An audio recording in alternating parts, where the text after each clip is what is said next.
Kërkon vendim dënimi për të gjitha pikat e akuzës dhe vendosjen e një vendimi të vetëm prej 45 viteve mbështetur në kontributet individuale të krimeve të bëra ose të kryera nga secili prej personave, Hashim Thaçi, Kadri Veseli, Recep Selimi dhe Jakub Krasniqi.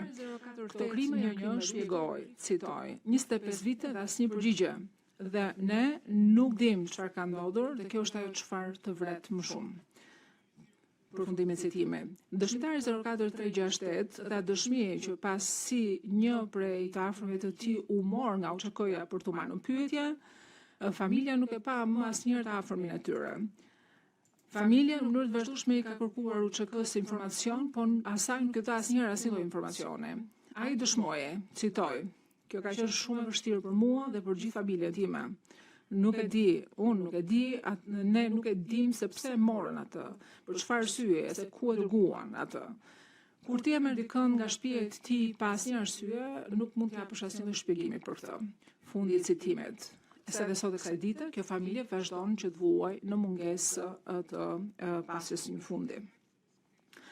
Faktet e kësaj çështje dhe jurisprudenca e zbatueshme mbështesin një afat të gjatë për burgimin e secilit prej të akuzuarve. Ndërkohë ne kemi dhënë një shpjegim faktual dhe ligjor në dosjen përfundimtare të prokurorisë dhe si rezultat do dua që ti përmend të gjitha këto faktorët këtu.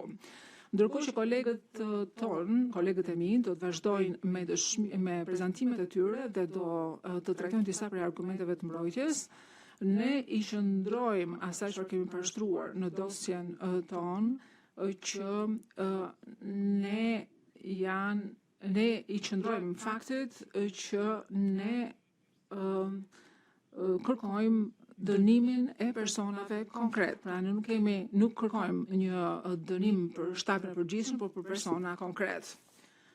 Ndërkohë, ZPS-ja kërkon vendim dënimi për të gjitha pikat e akuzës dhe vendosjen e një vendimi të vetëm prej 45 viteve mbështetur në kontributet individuale të krimeve të bëra ose të kryera nga secili prej personave, Hashim Thaçi, Kadri Veseli, Recep Selimi dhe Jakub Krasniqi. Këto krime janë krime lufte dhe krime kundër njerëzimit dhe janë të rënda në natyrë. Dhe këto akuza nuk e kanë humbur vlerën e tyre me kalimin e kohës. Vazhdojnë të mbeten ende shumë të rënda.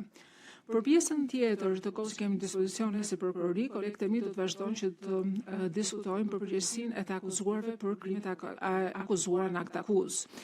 Së pari, zoti Tigër dhe zonja Losën do të diskutojnë planin e të akuzuarve për të fituar dhe të ushtruar kontroll në gjithë Kosovën dhe hapat kriminal të kryer për të eliminuar oponentët dhe për të arritur qëllimin e tyre.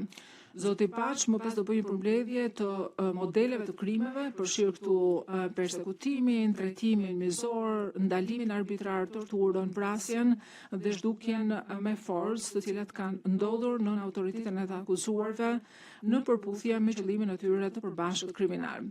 Zoti Kuik më pas do diskutoj për strukturën dhe funksionimin e shtapit përgjithshëm dhe të UÇK-s gjatë periudhës akt akuzës. Zoti Kuik më pas do të flasë rreth krijimit të qeverisë përkohshme të Kosovës dhe se si kjo i ka dhënë të akuzuarve një shtysë paralele dhe shtesë me cilën do të ekzekutonin qëllimin e tyre të përbashkët kriminal. Së fundi, zoti Holling do të diskutojë lidhur me elementët e përgjegjësisë individuale kriminale.